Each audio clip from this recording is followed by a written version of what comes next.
પાર્ટીના હવાલા કૌભાંડમાં વધુ ખુલાસા થયા છે। દિલ્હીના હિમાંશુ આહુજાએ પૈસા મોકલ્યા હતા। 4 મહિનામાં 1 કરોડ રૂપિયા સુરત મોકલ્યા છે। સુરતના આકાશ મિશ્રાએ ભવાનીવડમાં આવેલી આંગડિયા પેઢીમાંથી આ પૈસા રિસીવ કર્યા હોવાનો ખુલાસો થયો છે।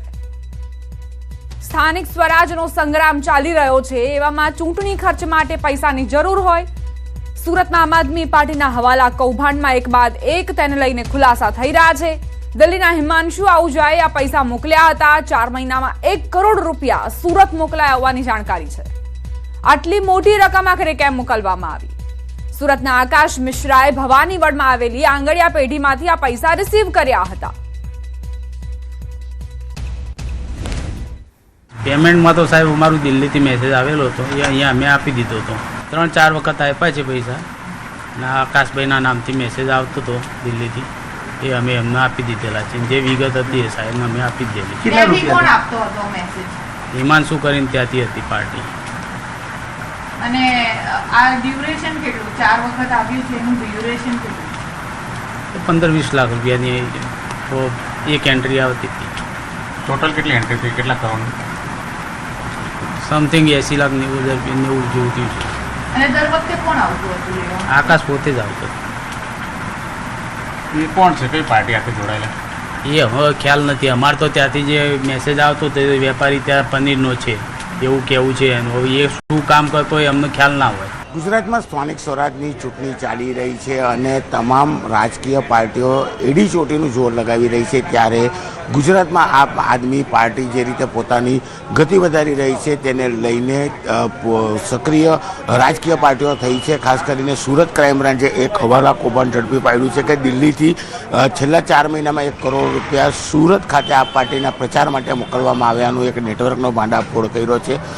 હિમાંશુ આહુજા નામનો વ્યક્તિ છે કે જે દિલ્હીથી છેલ્લા 4 મહિનાથી પૈસા મોકલતો હતો। સુરતના ભવાનીવડ ખાતે આવેલી અરવિંદ હિરેન નામની આ જે આંગડિયા પેઢી છે એમાં પૈસા આવતા હતા અને આકાશ મિશ્રા પૈસા લેવા આવતો હતો। જો કે આ સમગ્ર ઘટનાની વિગત ક્રાઇમ બ્રાન્ચને મળતા ક્રાઇમ બ્રાન્ચ અહીંયા પહોંચી હતી, તપાસ કરી હતી, વિગતો મેળવી હતી અને કહી શકાય છે કે આકાશ મિશ્રાની પૂછપરછ કરવામાં આવી છે। દિલ્હી ખાતે રહેલા આપ પાર્ટીના મોટા નેતાઓ સાથે સંકળાયેલા વ્યક્તિઓ ચૂંટણી પ્રચાર માટે આ ફંડ મોકલતા હતા। જો કે ક્રાઇમ બ્રાન્ચે આ મામલે તમામ વિગતો ભેગી કરી હવે તમામ વિગતો સુરતના આયકર વિભાગને આપી છે અને તપાસનો ધમધમાટ શરૂ કર્યો છે। ત્યારે કહી શકાય રાજકીય હવાલા કૌભાંડ સુરતથી ચોક્કસપણે સામે આવ્યું છે।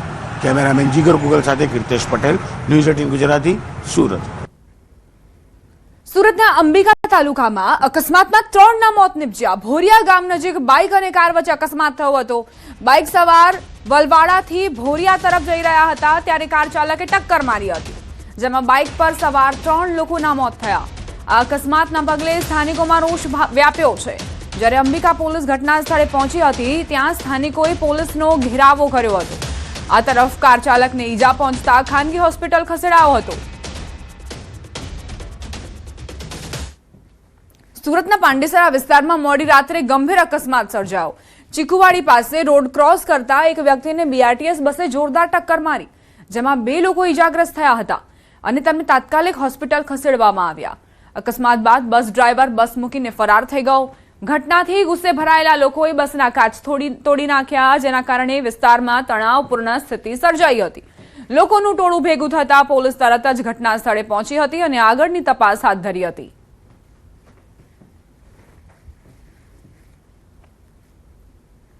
રાજકોટ વિંછિયા જસદણ રોડ પર રખડતા આખલાના કારણે અકસ્માત। બાઇક સવાર રોડ પર જઈ રહેલા આખલા સાથે ટકરાયો। આખલા સાથે ટક્કર બાદ રોડ પર પછડાયો બાઇક ચાલક। બાઇક ચાલકની માથામાં ગંભીર ઈજા પહોંચી છે। સમગ્ર ઘટનાના સીસીટીવી ફૂટેજ સામે આવ્યા છે। હાલ ઈજાગ્રસ્ત યુવકની હોસ્પિટલમાં સારવાર ચાલુ છે।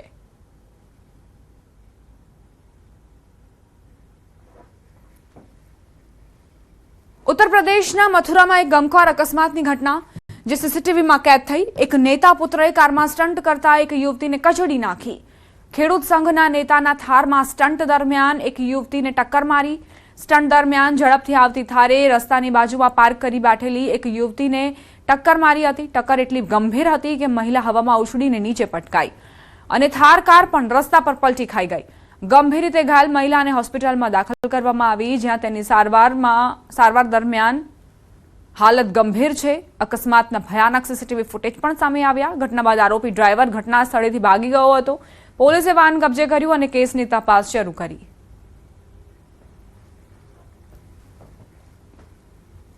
સુરતમાં ભાજપે 3 કાર્યકરોને સસ્પેન્ડ કર્યા છે. અન્ય પાર્ટીમાં જોડાતા આ કાર્યકરો સામે કાર્યવાહી કરાઈ છે. પક્ષ વિરુદ્ધ કાર્યકર્તા ભાજપે તેમને સસ્પેન્ડ કર્યા. અનિલભાઈ સોનકુસરે જેમને ભાજપે સસ્પેન્ડ કર્યા છે. મિલિનભાઈ સબકાલને પણ સસ્પેન્ડ કરાયા. હરીશભાઈ સબકાલને ભાજપે સસ્પેન્ડ કર્યા છે. રાજકોટમાં કોંગ્રેસ ઉમેદવાર નયનાબા જાડેજાની ઉમેદવારી મુદ્દે રાજકીય માહોલ ગરમાયો. આ મુદ્દે રાજ્ય સરકારના મંત્રી અને નયનાબા જાડેજાના ભાભી રીવાબા જાડેજાએ નિવેદન આપ્યું કે ચૂંટણી લડવા બદલ તેઓ નયનાબા જાડેજાને શુભેચ્છા પાઠવે છે. જોકે તેમણે સાથે જ વિશ્વાસ વ્યક્ત કર્યો કે આ ચૂંટણીમાં જીત ભાજપના ઉમેદવારની જ થશે. તેમણે ભાજપના કાર્યકર્તાઓની મહેનત અને સમર્પણ પર પૂર્ણ વિશ્વાસ વ્યક્ત કર્યો છે. મને વિશ્વાસ છે રાજકોટની જનતા ઉપર, ભારતીય જનતા પાર્ટીના સંગઠનના કાર્યકર્તા ઉપર કે આગામી 26 તારીખે જે પેનલમાં ભારતીય જનતા પાર્ટીના ઉમેદવાર છે એને જંગી લીડ સાથે જીતાડી. રાજકોટમાં સ્થાનિક સ્વરાજની ચૂંટણીને હવે માત્ર 7 દિવસ બાકી રહ્યા છે અને રાજકીય ગરમાવો ચરમસીમાએ છે. ભાજપ, કોંગ્રેસ અને આમ આદમી પાર્ટીના ઉમેદવારો જોરશોરથી પ્રચારમાં વ્યસ્ત છે. ખાસ કરીને વોર્ડ નંબર 12માં પૂર્વ મેયર પ્રદીપ ડવ પોતાની પેનલ સાથે ઘરે ઘરે જઈને સમર્થન માંગતા જોવા મળ્યા. 58,000થી વધુ મતદારો ધરાવતા આ વિશાળ વોર્ડમાં સવર્ણ મતદારોનું પ્રભુત્વ મહત્વનું ગણાઈ રહ્યું છે. જ્યારે ઉમેદવારો વિકાસ કાર્યો અને ભૂતકાળના કામોના આધારે જીતનો દાવો કરી રહ્યા છે અને 28મી તારીખે મતદારોનો નિર્ણય શું આવશે તે પર સૌની નજર ટકેલી છે. સ્થાનિક સ્વરાજ્યની ચૂંટણીના મતદાનને આડે હવે બસ ગણતરીના જ દિવસો બાકી બચ્યા છે. ત્યારે રાજકોટના પૂર્વ મેયર પ્રદીપભાઈ ડવ પોતાની પેનલ સાથે હાલ પ્રચાર પ્રસાર કરી રહ્યા છે. સીધી જ વાત કરશું પ્રદીપભાઈ સાથે. પ્રદીપભાઈ, શું કહેશો, ગત ટર્મની અંદર કેટલા વિકાસ કામો આ વોર્ડમાં કરેલા છે? આ વર્ષે જ્યારે અમે ભારતીય જનતા પાર્ટીના ઉમેદવાર તરીકે મને પાર્ટીએ મારી પર જ્યારે વિશ્વાસ મૂક્યો છે અને ગત ટર્મમાં પણ મારી કોર્પોરેટરની અહીં જવાબદારી હતી, સાથે મેયર તરીકેની પણ રાજકોટ મહાનગરપાલિકાની જવાબદારી મેળવી, ત્યારે ગૌરવ સાથે કહી શકું કે રાજકોટના 1થી 18 વોર્ડમાં સૌથી વધુ વિકાસના કામો જો કોઈ વોર્ડમાં થયા હોય તો વોર્ડ નંબર 12માં થયા છે. બેઝિક જરૂરિયાત પાણી માટેની DI પાઇપલાઇનનો, રસ્તાઓ, આરોગ્યની સુવિધા માટે થઈને તો નવું આરોગ્ય કેન્દ્ર, નવા છે એ આયુષ્યમાન ભારતના કેન્દ્રો, પંડિત દીનદયાળ ઔષધાલયો, નવી 4 પ્રાથમિક શાળાઓ, નવી 13 આંગણવાડીઓ. હું જ્યારે ચૂંટાણો આ વિસ્તારમાંથી ને ત્યારે રાજકોટમાં છે અંદાજિત 450થી વધુ બગીચાઓ હતા, પણ આ વોર્ડમાં છે એક પણ બગીચો નહોતો. ત્યારે આધુનિક વાવડીમાં છે 8 કરોડના ખર્ચે બગીચાનું પણ નિર્માણ કર્યું. અહીંયા આપણે જે હાલ છે એનાથી માત્ર 200 મીટરના અંતરે નવો બગીચો છે એ 4 મહિના પહેલાં તેમનું લોકાર્પણ કર્યું. હાલમાં રેસકોર્સ ગાર્ડન પછીનો સૌથી મોટો બીજા નંબરનો ગાર્ડન એ મારા વોર્ડમાં 27 કરોડના ખર્ચે બનવા જઈ રહ્યો છે. આ ઉપરાંત વાવડીમાં નવું ફાયર સ્ટેશન, આંતરરાષ્ટ્રીય કક્ષાનું Mavdi sports complex, Atal Bihari Vajpayee sports complex. ગત 5 વર્ષની અમારી કામગીરી છે એનો હિસાબ પણ અમે લોકો સમક્ષ રજૂ કર્યો છે. મને ચોક્કસ વિશ્વાસ છે કે તે આજે જન સમર્થન જે રીતે જોઈએ છીએ ત્યારે લોકોની ખૂબ આશા અમારી ઉપર છે. લોકો નરેન્દ્રભાઈ મોદીના નેતૃત્વમાં ભારતીય જનતા પાર્ટીના 4 કમળને ખૂબ જંગી લીડથી વિજય અપાવશે એ નિશ્ચિત છે. ને અહીં અમે રાજનીતિ વિકાસના આધારિત, અમારા કામોની આધારિત ને એટલે જ અમે કહીએ છીએ કે આ વિસ્તારમાં અમારા કામ બોલે છે. આ જ વિસ્તારમાં છેલ્લા 20 વર્ષથી રહું છું અને આ જ વિસ્તારમાં 20 વર્ષથી ભારતીય જનતા પાર્ટીના કાર્યકર્તા તરીકે હર હંમેશ તમામ ચૂંટણીમાં અને ચૂંટણી પત્યા બાદ પણ લોકો વચ્ચે અમે રહ્યા છીએ અને અમે 4 ઉમેદવારો જંગી બહુમતી જીતશું અને કોંગ્રેસના અને આમ આદમી પાર્ટીના આ વોર્ડમાં સુપડા સાફ થવાના છે એ નિશ્ચિત છે. ઘણા બધા કામો થયા છે એટલે જન સંપર્ક અમે કરીએ છીએ ત્યારે અમને બધાના આશીર્વાદ પણ મળે છે. તમારે અહીં આવવાની જરૂર નથી. તમને અમે ભાજપને અને મોદી સાહેબને જ અમે મત આપશું અને તમે એવા કામ સરસ કર્યા છે એટલે તમારે કોઈ ચિંતા કરવાની જરૂર નથી. તેઓએ વિજયનો વિશ્વાસ છે તે વ્યક્ત કર્યો છે. સાથોસાથ તેમણે જણાવ્યું છે કે ગત ટર્મની અંદર 18 વોર્ડ પૈકી સૌથી વધુ કામો છે તે વોર્ડ નંબર 12માં એટલે કે 550 કરોડના થયા છે. અંકિત પોપટ, ન્યૂઝ 18 ગુજરાતી, રાજકોટ. અમદાવાદ મ્યુનિસિપલ કોર્પોરેશનની ચૂંટણીમાં પ્રચાર કરવા નીકળેલા કોંગ્રેસના સ્ટાર પ્રચારક અને વડગામના ધારાસભ્ય જિગ્નેશ મેવાણીને સ્થાનિકોના ભારે રોષનો સામનો કરવો પડ્યો. રખિયાલ સરસપુર વોર્ડમાં કોંગ્રેસના ઉમેદવારોના સમર્થનમાં યોજાયેલી રેલી, જેમાં સ્થાનિક કાર્યકર્તાઓએ કાળા ઝંડા ફરકાવીને જિગ્નેશ મેવાણીનો વિરોધ કર્યો અને હાય હાયના નારાઓ સાથે કાર્યકર્તાઓએ મેવાણી અને કોંગ્રેસની પેનલ સામે પોતાનો આક્રોશ વ્યક્ત કર્યો.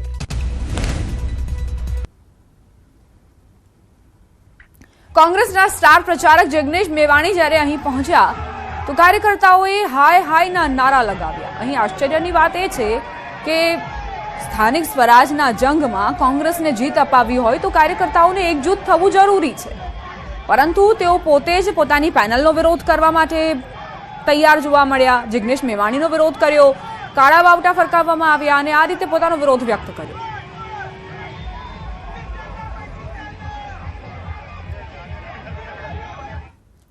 સુરતમાં રત્ન કલાકારો પોતાની વિવિધ માંગણીઓને લઈને રસ્તા પર ઉતર્યા છે. તેમણે વ્યવસાય વેરો નાબૂદ કરવાની મુખ્ય માંગ ઉઠાવી છે.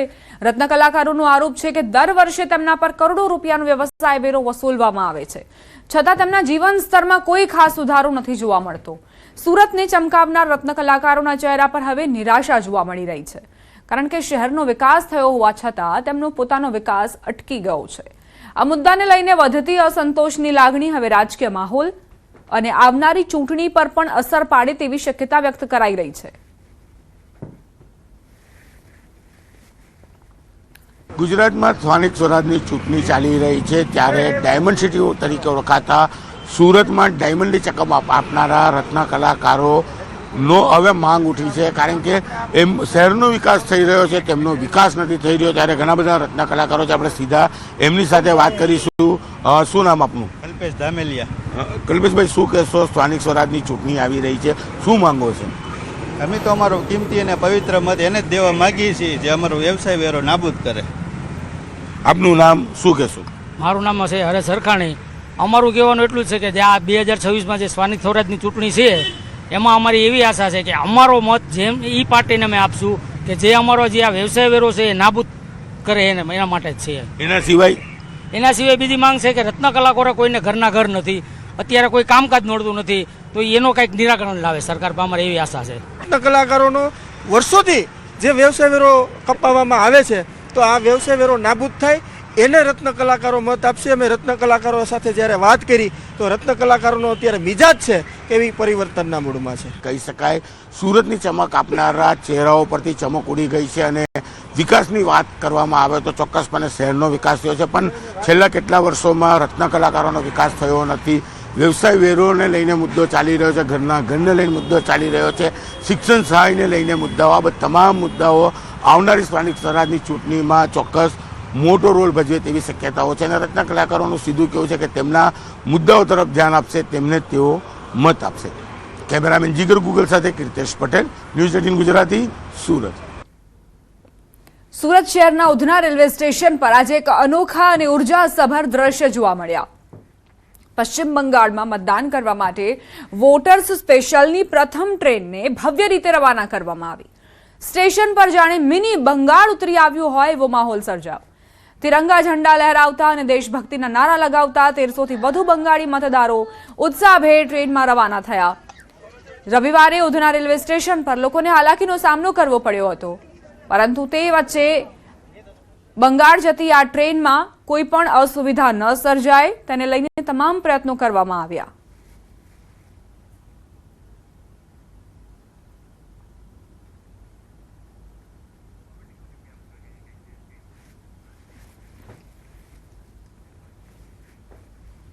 સુરેન્દ્રનગર ધ્રાંગધ્રામાં બાળકના મૃતદેહ મળવા મામલે મોટો ખુલાસો. મૃતક બાળકના ઘર પાસે રહેતી એક મહિલા સામે ગુનો નોંધાયો.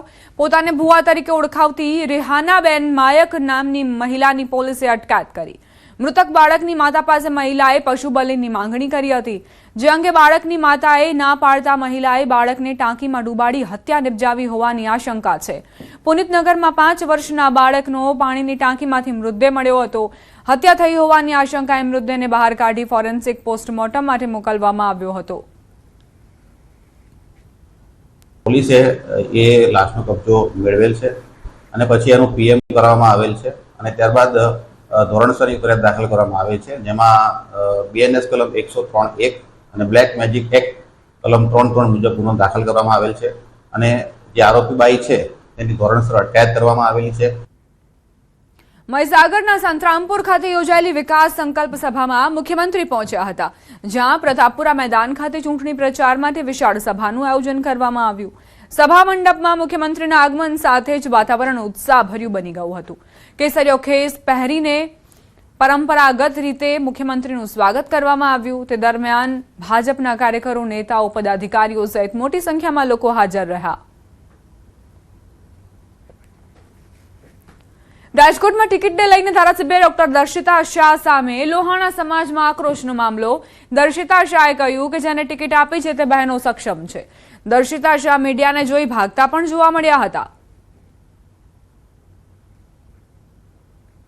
જે બેનને ટિકિટ આપી છે એ તમામ બહેનો ખૂબ સક્ષમ છે અને એ બહેનોને નેતૃત્વ કરવા માટે થઈને એક નારી સશક્તિકરણના ઉદાહરણના ભાગરૂપે આ તમામ બહેનોને ટિકિટ આપવામાં આવી છે. લોહાણા સમાજે રાજકોટમાં દર્શિતા શાહના વિરોધમાં જંગી સભા યોજી હતી. રઘુવંશી સમાજે આક્ષેપ કર્યો હતો કે લોહાણા સમાજના એક પણ પુરુષને ટિકિટ ન આપી મેયર પદમાંથી છેદુ ઉડાડી દેવામાં આવ્યો છે.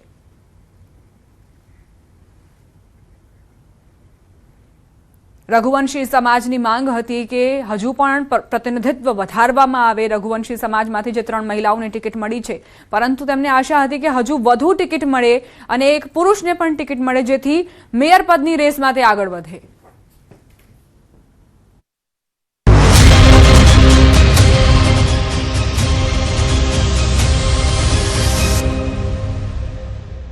રવિવારે સુરેશદાદાએ પરસેવો છોડાવી દીધો. 42 ડિગ્રી સાથે ગરમીનો તાંડવ. રાજ્યમાં આકરી ગરમીનો પ્રકોપ શરૂ થઈ ચૂક્યો છે. રવિવારે તો સુરતદાદા એવા આકરા પાણીએ જોવા મળ્યા કે મોટાભાગના શહેરોમાં તાપમાનનો પારો 40 ડિગ્રીને પાર પહોંચી ગયો, જેના કારણે લોકો પરસેવે રેબઝેબ થયા. સવારથી જ સુરતદાદા ફૂલ ફોર્મમાં જોવા મળ્યા. બપોરના સમયે રોડ સુમસામ થઈ ગયા. ગરમીના તાંડવથી લોકો તોબા પોકારી ઉઠ્યા. અમદાવાદ, અમરેલી, વડોદરા, ગાંધીનગર અને ડીસામાં પણ તાપમાનનો પારો 40 ડિગ્રીને પાર પહોંચ્યો. રાજકોટ અને અમદાવાદ સૌથી ગરમ શહેર રહ્યા હતા, જેથી લોકો ઠંડા પીણાનો સહારો લેતા નજરે પડ્યા. બે સિસ્ટમ 3 દિવસ સુધી ગાજવીજ સાથે વરસાદ પડશે. જાણો 3 દિવસ ક્યાં ક્યાં પડશે વરસાદ. ગુજરાતના એક તરફ કાળઝાળ ગરમી લોકોને દજાડી રહી છે, ત્યારે બીજી તરફ રાજ્યના હવામાનમાં મોટો પલટો આવવાની શક્યતા છે. ગુજરાતમાં બે સિસ્ટમ 3 દિવસ સુધી બગડાટી બોલાવશે. હવામાન વિભાગે 21મી એપ્રિલ સુધી માવઠાની આગાહી કરી છે. આગામી 3 દિવસ સુધી સૌરાષ્ટ્ર, દક્ષિણ ગુજરાતના કેટલાક વિસ્તારોમાં ગાજવીજ સાથે હળવાથી મધ્યમ વરસાદ થવાની શક્યતા છે. હાલમાં એક વેસ્ટર્ન ડિસ્ટર્બન્સ સક્રિય છે, જેનો પ્રભાવ ઉત્તર પશ્ચિમ ભાગોમાં જોવા મળી રહ્યો છે. સાથે સાથે દક્ષિણ પશ્ચિમ પાકિસ્તાન અને આસપાસના રાજસ્થાન વિસ્તારમાં સમુદ્ર સપાટીથી આશરે 0.9 કિલોમીટર ઊંચાઈએ ચક્રવાતી પરિભ્રમણ રચાયું છે. તેમજ ઉત્તર પશ્ચિમ રાજસ્થાનથી દક્ષિણ પશ્ચિમ મધ્યપ્રદેશ સુધી ટર્ફ લાઇન પસાર થઈ રહી છે, જે આગામી દિવસોમાં હવામાનમાં ફેરફાર લાવી શકે છે. ત્યારે કયા દિવસે ક્યાં ક્યાં વરસાદ પડશે તેની વાત કરીએ તો 20 એપ્રિલે અમરેલી, ભાવનગર, નવસારી, વલસાડ, દાદરાનગર હવેલી, દમણ, ડાંગ, તાપી, નર્મદા અને છોટાઉદેપુરમાં વરસાદ પડી શકે છે. તો 21મી અમરેલી, ભાવનગર, સુરત અને ભરૂચમાં વરસાદ પડી શકે છે.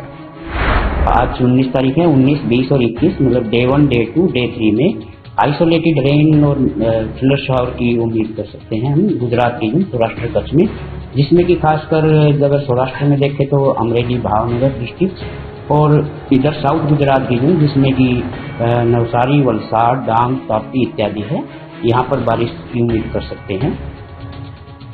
આ વર્ષે ચોમાસામાં ગુજરાતમાં 49 ઇંચ વરસાદ પડવાનો વર્તારો. ગુજરાતના ખેડૂતો માટે સારા સમાચાર આવ્યા છે. આ વખતે ચોમાસું 16 આની રહેશે. અખાત્રીજના પવન પરથી હવામાન નિષ્ણાંતે આગાહી કરી છે. અંબાલાલ પટેલે વર્તારો કાઢ્યો છે, જેના મુજબ આ વખતે અનરાધાર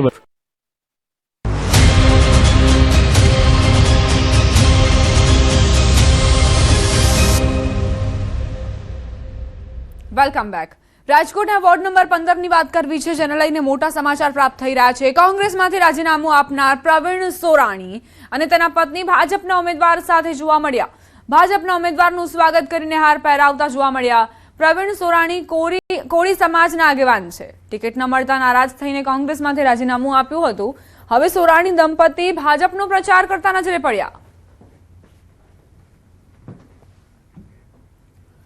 અમદાવાદના સૈજપુર વોર્ડમાં કોંગ્રેસના ઉમેદવારોએ નવતર અને આકર્ષક રીતે પ્રચાર કર્યો. તેઓ શિક્ષણની વિવિધ ડિગ્રીના હાર પહેરીને વિસ્તારમાં જનસંપર્ક માટે ઉતર્યા હતા. બેરોજગાર યુવાનોને આકર્ષવા માટે કરવામાં આવેલા અનોખા પ્રચાર દ્વારા રોજગારના મુદ્દાને પ્રાથમિકતા આપવામાં આવી હતી. ઉમેદવારોએ વચન આપ્યું કે એએમસીમાં ચાલી રહેલી આઉટસોર્સિંગ અને કોન્ટ્રાક્ટ પ્રથા નાબૂદ કરવામાં આવશે અને ખાલી પડેલી જગ્યાઓ પર ઝડપથી ભરતી કરવામાં આવશે. આ રીતે કોંગ્રેસે યુવાનોના પ્રશ્નોને કેન્દ્રમાં રાખીને મતદારો સુધી પહોંચવાનો પ્રયાસ કર્યો હતો. સૈજપુર વોર્ડમાં જ્યારે કોંગ્રેસના ઉમેદવારો પહોંચ્યા તો અલગ જ પ્રકારના નવતર આકર્ષક પ્રયોગ સાથે પહોંચ્યા. તેઓ ગળામાં ડિગ્રીના હાર લઈને પહોંચ્યા હતા, જેથી યુવાનોને આકર્ષી શકાય અને જે આઉટસોર્સિંગની પ્રથા ચાલી રહી છે એએમસીમાં તેને નાબૂદ કરવાનો દાવો પણ તેમણે કર્યો. જો સત્તામાં તેઓ આવશે તો કાયમી પ્રથા લાવવામાં આવશે, જેથી યુવાનોને રોજગારી મળી રહે. કોન્ટ્રાક્ટ પ્રથા નાબૂદ કરવાની જાહેરાત તેમના તરફથી કરવામાં આવી. એટલે આ તમામ મુદ્દાઓને લઈને એક પ્રકારે યુવાનોને આકર્ષવા માટેના પ્રયાસ કરાયા. યુવાનોનો સૌથી મોટો પ્રશ્ન છે કે અમે ઉચ્ચ શિક્ષણ મેળવ્યું છે, પરંતુ એમનો ફિક્સ પગારના નામે શોષણ કરી રહ્યા છે, કોન્ટ્રાક્ટ પઠાણના નામે શોષણ કરે છે.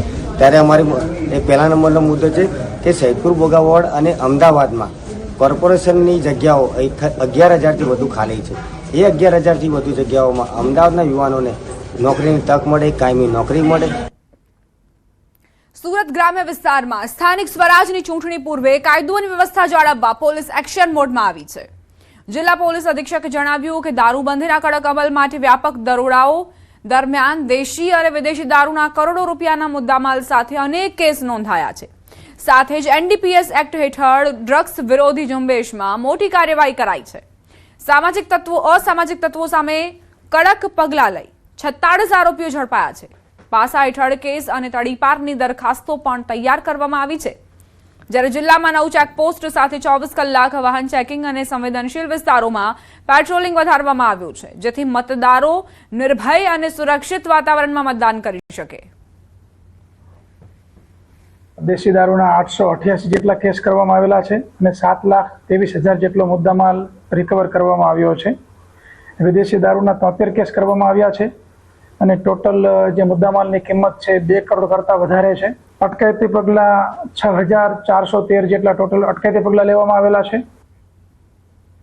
કોંગ્રેસની ચૂંટણી પ્રચારની જાહેર સભામાં સ્ટેજ પર જોવા મળ્યા બુટલેગરો. પાટણ જિલ્લા પંચાયતની હારીજના અડિયા ગામમાં સભાનો વિડીયો સામે આવ્યો છે. ચાણસ્મા વિધાનસભા કોંગ્રેસના ધારાસભ્ય દિનેશ ઠાકોરની ઉપસ્થિતિમાં સ્ટેજ પર બુટલેગરોએ કોંગ્રેસ માટે પ્રચાર કર્યો. બુટલેગરોએ ચૂંટણીમાં મત લેવા માટે કબૂલ્યું કે અમે બુટલેગર છીએ અને હતા. કોંગ્રેસની સભામાં બુટલેગરોએ જાહેર સભામાં દારૂ બંધ કરવાની ખાતરી આપી. જાહેર સ્ટેજ પર જોવા મળેલા બુટલેગરોએ ચૂંટણીમાં વોટ મેળવવા માટે કોંગ્રેસે બુટલેગરોને સ્ટેજ પર લાવીને લોકશાહીના પર્વને તમાશો બનાવ્યો. આપણે મેસેજ જઈ રહ્યો છે જે અમારા બુટલેગર રીતે જઈ રહ્યો છે. શું કારણ? કારણ કે અમે બુટલેગર છીએ અને હતા, અને હવે આજથી અમે સંપૂર્ણ રીતે દારૂ વેચવાનું બંધ કરીએ છીએ એવી અમે ગ્રામ સભામાં બોલીએ છીએ. એવો આજથી અમે મેસેજ મેલીએ છીએ, ખાતરી આપીએ છીએ કે આજથી સંપૂર્ણ રીતે અમે દારૂ બંધ કરીએ છીએ. આ સભા ગજાવવામાં આવી કોંગ્રેસ તરફથી. અહીં સવાલ એ કે બુટલેગરોને મંચ પર સ્થાન આપવામાં આવ્યું. બાંહેધરી અને ખાતરી તમારે લેવી હોય કે અમે દારૂ નહીં વેચીએ તો સ્ટેજ પરથી નીચેથી પણ તમે લેવડાવી શકતા હતા, પરંતુ મંચ પર તેને સ્થાન આપવામાં આવ્યું. બુટલેગરો કહી રહ્યા છે કે અમે બુટલેગર છીએ, બુટલેગર હતા. પછી તે વાક્યને સુધારવામાં પણ આવ્યું અને હવે અમે બુટલેગર નહીં રહ્યા કારણ કે અમે દારૂનું વેચાણ નહીં કરીએ. ભાજપના નેતા કેસી પટેલ અમારી સાથે જોડાઈ ગયા છે. સાહેબ, આ જે વિડીયો વાયરલ થયો છે અત્યારે, કોંગ્રેસે મંચ પર બુટલેગરોને સ્થાન આપ્યું છે, તમારી પહેલી પ્રતિક્રિયા? દીપાબેન, જે પ્રકારે ગુજરાતમાં માનનીય ભૂપેન્દ્રભાઈ અને હર્ષભાઈની સરકાર કાયદો વ્યવસ્થા અને પ્રજાના જાહેર જીવનને જે રીતે સુરક્ષિત રાખવાનું કામ કરી રહ્યા છે અને ભારતીય જનતા પાર્ટીના પ્રદેશ અધ્યક્ષ જગદીશભાઈ વિશ્વકર્મા એમને જે પ્રમાણે નિર્ણયો કર્યા કે ભાઈ આ પ્રમાણેના ઉમેદવારોને ટિકિટ આપીશું અને આવા ઉમેદવારોને પસંદ કરીશું, એ પ્રકારેની જ્યારે જાહેર જીવનમાં લોકોના પ્રતિનિધિ તરીકે ચૂંટાવાની વ્યવસ્થા કરતા હોય ત્યારે કોંગ્રેસને ઉમેદવારો મળતા નથી હોતા. ઉમેદવારો ના મળે ત્યારે આવા ઉમેદવારો પસંદ કરે, અથવા તો એમના પરિવારમાંથી ઉમેદવાર પસંદ કરે, અથવા તો એમના સગા સંબંધીઓમાંથી ઉમેદવારોને બુટલેગરોને પસંદ કરતા હોય છે. આ બધા જયારે પસંદ કરે છે અને લોકો પણ, ગુજરાતની જનતા પણ આવા લોકોને સ્વીકારતી નથી અને લોકો એને મત નહીં આપે એવું એને અહેસાસ થાય છે, ત્યારે હવે ચૂંટણી જયારે નજીકમાં આવી રહી છે ત્યારે આવા લોકોને સ્ટેજ ઉપર આવીને એકરાર કરવો પડે છે. અને એ એટલા માટે એકરાર કરે છે કે પ્રજા હવે સ્વીકારવાની નથી, એ પ્રકારેનું વાતાવરણ બન્યું છે. મત નહીં મળે, ચૂંટણી હારી જઈશું, અને ટિકિટ કોંગ્રેસમાંથી લઈ આવ્યા છે. તો કોંગ્રેસે જયારે આવા ઉમેદવારને પસંદ કર્યા છે, આવા ઉમેદવારના પરિવારમાં અથવા તો એમના સગા સંબંધી અથવા તો મિત્ર વર્તુળમાંથી પસંદ કર્યા છે, ત્યારે પ્રજાના મતો લેવા માટે, પ્રજાને છેતરવા માટે આવો એકરાર કરીને કેવી રીતે પ્રજાના મત લઈ લેવા એવું કામ કરી રહ્યા છે. સર, તમને શું લાગે છે કે મનસા શું હશે કોંગ્રેસની, લોકોની વચ્ચે રહીને અને આ રીતે બુટલેગરોને મંચ પર સ્થાન આપવું? શું વિચારીને ગયા હશે તેઓ? મેં કહ્યું ને બેન, એ પ્રકારે જ દીપાબેન, જે પ્રકારે જાહેર જીવનમાં અત્યારે ગુજરાતમાં માન્ય નરેન્દ્રભાઈના નેતૃત્વમાં લોકો સ્વીકારી રહ્યા છે કે ભાઈ હવે રાજનીતિ કરવી હોય તો સારા લોકોએ પ્રવેશ કરવો અને સારા લોકોએ ભારતીય જનતા પાર્ટીમાં આવવું, અને ભારતીય જનતા પાર્ટી સારા લોકોને પસંદ કરી રહી છે. કોંગ્રેસને જયારે ઉમેદવારો નથી મળતા અથવા તો ચૂંટણીના મેદાનમાં રહેવું જ, ત્યારે પછી અસામાજિક તત્વો અથવા તો બુટલેગરો જેવા લોકોને પસંદ કરીને મેદાનમાં સમાજ જીવનને ડરાવવા માટે અથવા તો સમાજ જીવનમાં કેવી રીતે આંધાધૂંધી ફેલાય એના માટેના પ્રયાસો કરીને ચૂંટણીમાં પોતાનો ઉમેદવાર જીતે એવા પ્રયાસો કરીને આવા ઉમેદવારોને પસંદ કરે છે. એ જ પહેલા તો ખોટું છે. અને બીજું, આવા લોકો જયારે ત્યાં ગ્રામીણ વિસ્તાર છે, જે વાત કરો છો આપ, એ ગ્રામીણ વિસ્તાર છે, ગ્રામ્ય વિસ્તારમાંથી લોકો એને નિગ્લેક્ટ કરે છે કે ભાઈ મત નહીં મળે, અને મત નહીં મળે ત્યારે એના કોંગ્રેસના સ્ટેજ ઉપર જઈને એ એકરાર કરે છે કે ભાઈ હવે હું ધંધો કરતો હતો ને હવે હું ધંધો નહીં કરું, તમે બધા હવે મને મત આપજો. તો આ પ્રકારે જાહેર જીવનને દૂષિત કરવાનું કામ કોંગ્રેસે આવા ઉમેદવારોને પસંદ કરીને અને આવા બુટલેગરોને સ્ટેજ ઉપર ચડાવીને જે પ્રમાણેની વાત કરાવી છે એ બિલકુલ એમને વખોડવા લાયક છે. સાહેબ, જ્યારે ક્યાંયથી પણ દારૂ પકડાય છે ત્યારે કોંગ્રેસના ઘણા એવા નેતાઓ સરકાર પર આરોપો મૂકતા હોય છે, ભાજપ પર ખાસ કરીને આરોપો મૂકતા હોય છે કે દારૂબંધી છે તેમ છતાં પણ કડક કાર્યવાહી નથી થતી, એટલે જ આ બુટલેગરો બેફામ બને છે. અને પછી સામે પક્ષે સ્થાનિક સ્વરાજના ઇલેક્શનમાં આ રીતે મંચ પર તેમને સ્થાન આપવું, એટલે આ બેવડી નીતિનું અનુસરણ કરી રહી છે કોંગ્રેસ.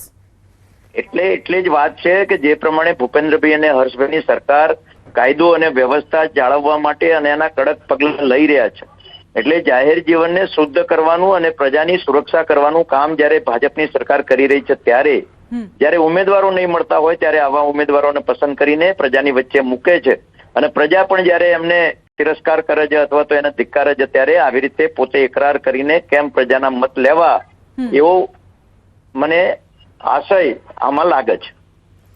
આભાર સર અમારી સાથે વાતચીત કરવા માટે.